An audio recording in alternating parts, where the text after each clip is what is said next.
স্বামীর সাথে ঝগড়া করে বললাম, আমি থাকবো না এই বাড়িতে, অনেক সহ্য করেছি, আর না। কোথায় যাবে?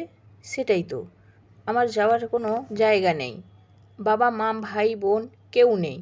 কোথাও যাওয়ার থাকতে কবেই যেতাম। যেহেতু কেউ নেই, কি আর করার, এখানেই থাকো। দু চোখ যেদিকে যায় সেদিকে যাব, থাকবো না এখানে। চেঁচিয়ে কথাগুলো বলে রান্নাঘরে ঢুকলাম। রান্না করতেছি, কারেন্ট নাই। সন্ধ্যা হয়ে গেছে, জ্যোৎস্নার আলোয় বারান্দা আলোকিত হয়ে আছে।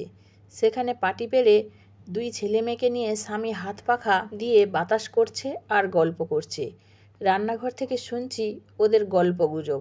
4 বছরের মেয়েটা হঠাৎ বলল, আচ্ছা বাবা, দাদু দিদা যদি বেঁচে থাকতো তাহলে কি ঝগড়া করে মা দাদু দিদার কাছে চলে যেত? স্বামী জবাব দিল, না মা, তোমার মা ওসব এমনিই বলে। একবার কি হয়েছে জানো? শুনবে সেই ঘটনা? ছেলে মেয়ে দুজনেই খুব আগ্রহ নিয়ে বলল, হ্যাঁ বাবা, শুনবো। বলো বলো। একবার তোমার মায়ের সাথে খুব কড়া ধরনের ঝগড়া বেঁধেছিল।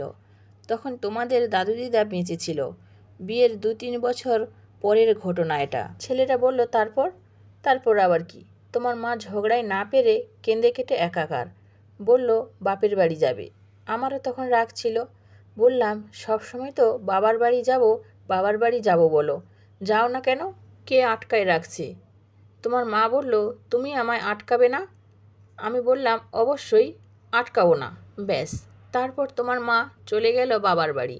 আমাকে গাড়ি করে রেখে আসতে হলো। রাতে তোমাদের দিদা কল দিয়ে কি বলে জানো?